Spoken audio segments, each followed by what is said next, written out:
Stories podcast. I'm your host, Amanda Weldin. Today's story is part 3 of The Wylderwood, an original work co-written for you by Daniel Hinds and Joseph Montebello.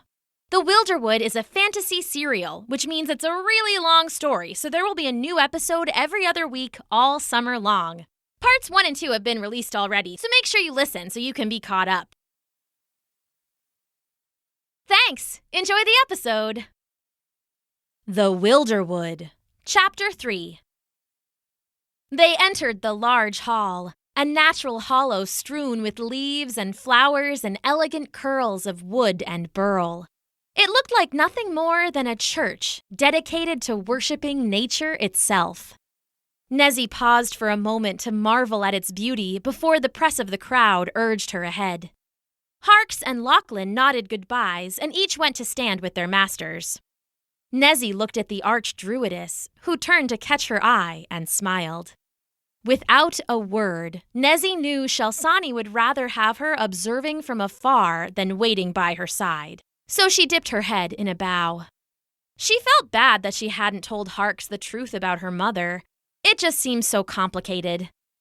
Shelsani had left Nezzy with the other druids when she was very young and had only returned for her a year ago. Nezzy understood that her mother was using her magic to protect people, but she'd still missed her. Now that they were back together, there was so much to learn and not much time to just be together. Nezzy had slowed down, lost in her thoughts, but the crowd nudged past her and brought her back to herself. The meeting room was vaulted and circular, with smooth-grown walls closing together overhead like a huge dome. A natural stage was at the center of the room, and seating was spread out in raised organic circles. In some places, pipegrass brought in fresh water to mist down and gather in small pools.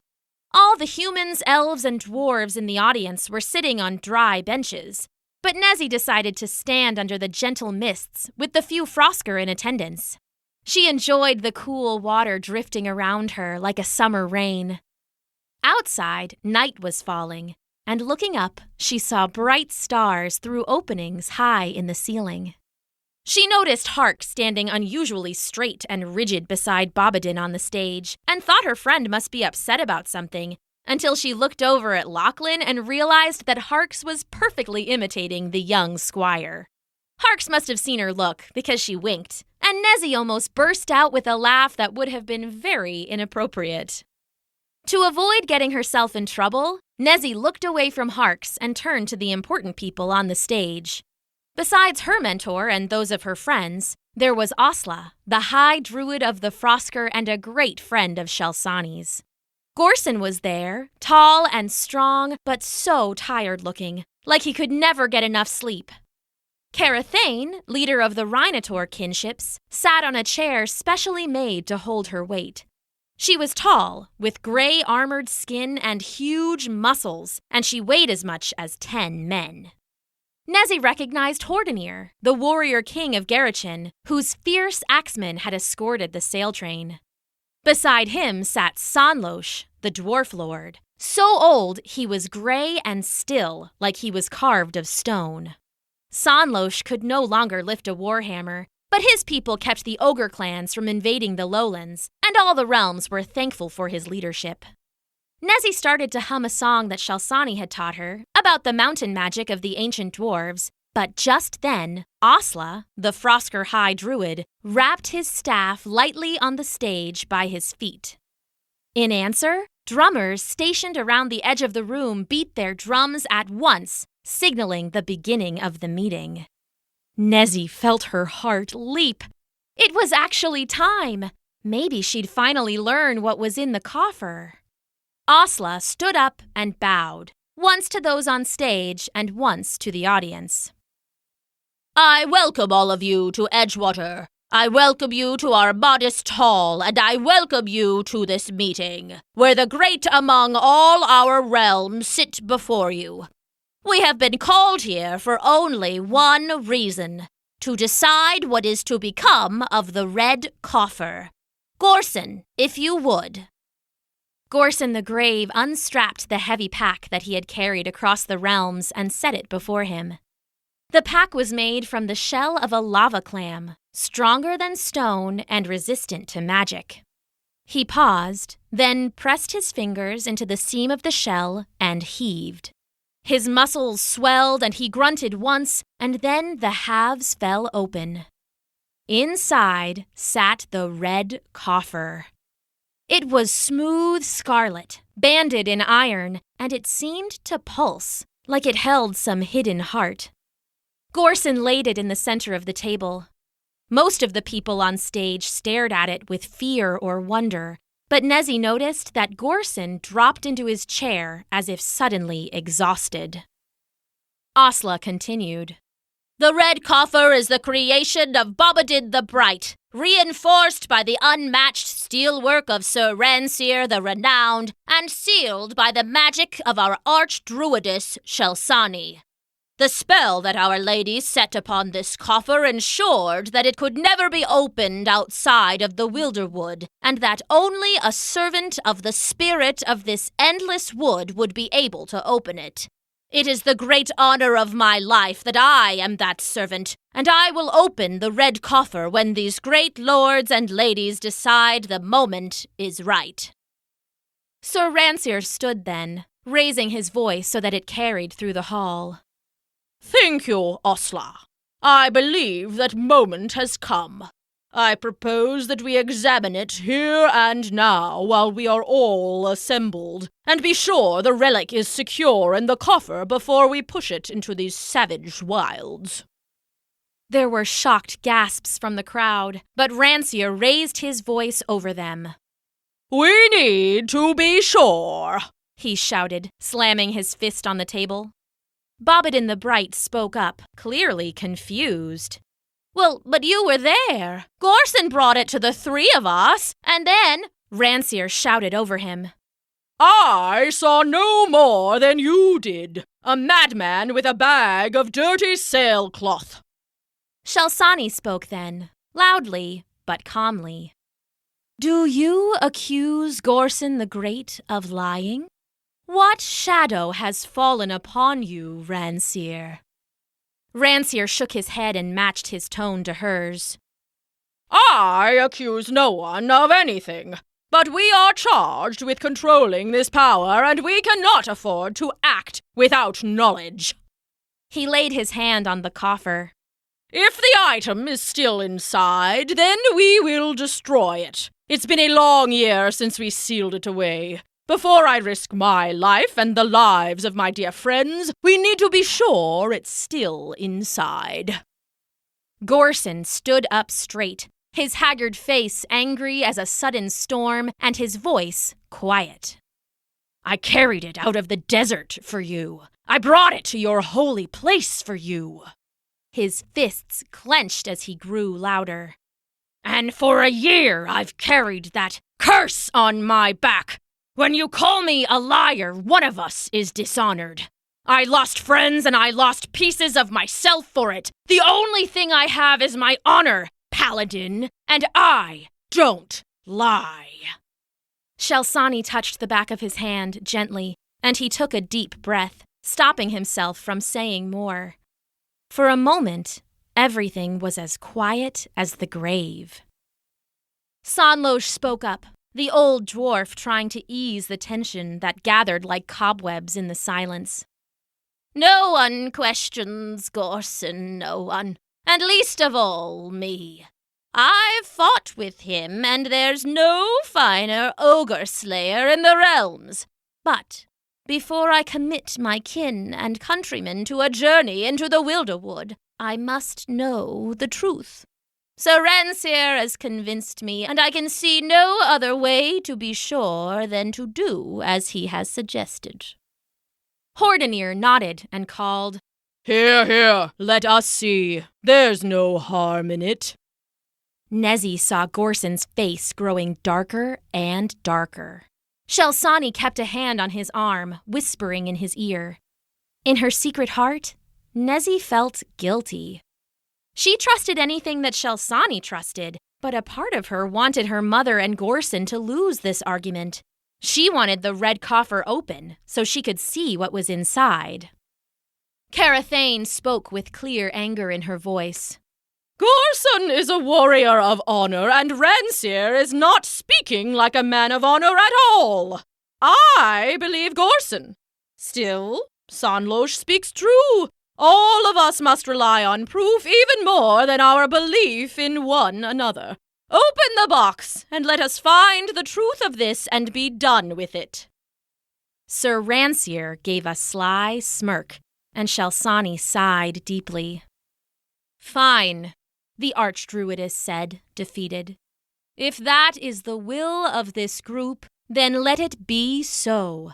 Open the coffer, and we will see the power it holds. And then we can get on with our real task, bringing this evil to the Dawn Tree where its power can be safely released, its death trapped by the life of the Wylderwood. Rancier bowed his head. Oh, we must heed your words, O wise one. Gorson's eyes blazed with rage, and he shook his head briefly, but offered no more argument. Shalsani nodded to Asla. The Frosker paused a moment, looking intently at each of the great men and women around the table with him. Then, spreading his webbed fingers, he laid his hand on the red coffer and closed his eyes. A light breeze swirled in the room, though no doors or windows stood open. Nezzy could feel the druid reaching out to the Wylderwood, and to her surprise, she could hear the Wylderwood's answering power, like water springing from a newly struck well. The yellow spots on Asla's arms and forehead grew bright as his magic surged. The spots echoed themselves in the air, flashing firebugs of magic. With a final shouted syllable, the wind ceased, and the red coffer opened with a creak. Nezzy craned her neck to see, along with the rest of the room. Inside, there was a dirty bag, the shape of something vaguely square inside. Now, said Sir Rancier, let us see the book. Gorson scowled and reached for the bag. Suddenly, the iron bands along the coffer, the ones Rancier had forged, burst into a dazzling light. It was so bright, Nezzy feared she'd been struck blind. A noise like a charging army rang from the coffer, filling the dome and vibrating into the earth, and then went silent. Nezzy blinked, her vision slowly returning. She looked to Shalsani, who met her eye and frowned. That frown meant Shalsani was surprised by the coffer's outburst, surprised and worried. Nezzy felt her skin prickle. If Shalsani was worried, Nezzy was terrified. What was that? Gorson snarled at Sir Rancier. And it was right then that the world exploded. With an endless, deafening roar, the floor erupted as a huge pitworm smashed up through the wood, through the stage, and out through the natural ceiling. It was hundreds of feet long and easily a dozen thick, with hard gray scales and a hideous, clawing beak for burrowing through the earth. Nezzy had heard tales of such beasts living deep in the Wylderwood, but now she was screaming as it stood in front of her and then came crashing back down sideways, taking an entire side of the domed room with it. Wood splintered and people screamed and Frosker howled and rubble splashed and the creature roared again, making the world feel small. "Oh, what do I do?" Nezzy pleaded to no one. "What do I do?"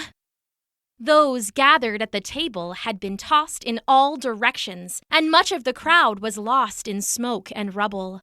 Nezzy looked for her master, for her friends, and couldn't find them in the commotion. The giant, eyeless head of the pitworm snaked towards the broken stage, and Nezzy saw Bobbadin the Bright, dazed but sitting, with his back to the beast. She wanted to cry out, but couldn't make herself speak. She wanted to reach out with her magic, but what would work best? She thought that she might be able to call up roots from the broken floor to try and trap the thing, but she second-guessed herself, and the magic failed in her hands. Her heart sank.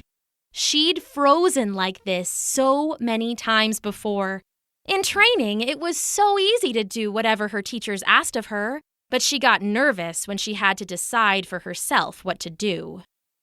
The worm bore down on Bobbadin, who was still shaking himself awake.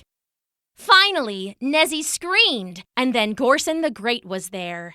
He charged the head of the monster and slashed at it with his famous sword, driving it back and rearing into the air. Bobbadin stood up, and Nezzy saw the wizard's usually friendly face was curled in rage. He drew a burning rune in the air and then cast it at the pitworm, pushing it backwards with another terrible roar. Something crashed into Nezzy from the side, making her wheeze. She looked up to see Gorson, who had tackled her just as the worm's deadly tail whipped overhead. "You have to watch both ends!" he shouted, looking more natural in the midst of battle than she'd ever seen him. "Get out of here, before it gets worse!" he said. Then he leapt away, sword in hand, rushing back to the fight. Bobbadin the Bright had gotten his bearings and gathered his magical power. He flicked his wrist at the pitworm and called out something in a tongue Nezzy didn't recognize. A blue wave of magic rippled from the old man, and Nezzy was rocked by its power. When it washed over the worm, the beast was instantly turned to stone, half in the ground and half out, the wood crumbling to splinters at its base. The roaring stopped, but the crowd kept shouting, and screams could be heard all over the city. Rubble rained down and water shot from broken pipegrass, soaking everything. Gorson clapped Bobbadin on the back and picked his way through the mess. He scooped up the red coffer and set it back in his lava shell pack. Nezzy shook herself and looked for her mother. She spotted Harks helping the archdruidess to her feet. "Shalsani!" she cried, running towards them. "Harks!" A lump of dark shadow hit the ground between them, and then another and another.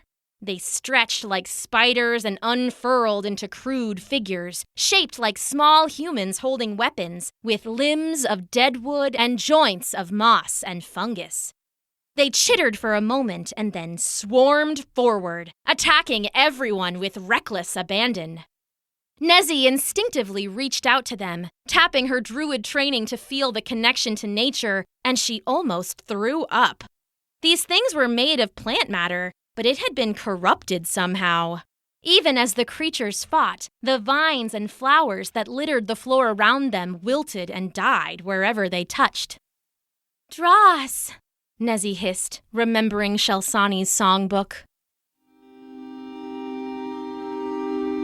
From rotted trunk, from fallen tree, from vile vine and misery, when darkness steals from nature's hand, beware the foe ripped from the land, beware the branch and morbid moss, beware the creeping dreadful dross.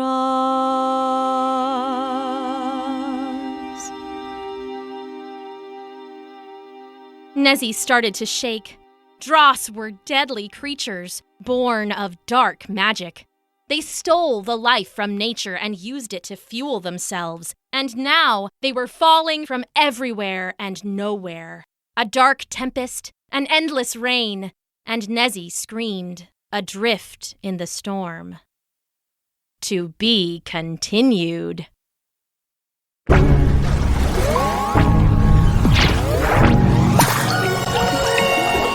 Thanks for listening!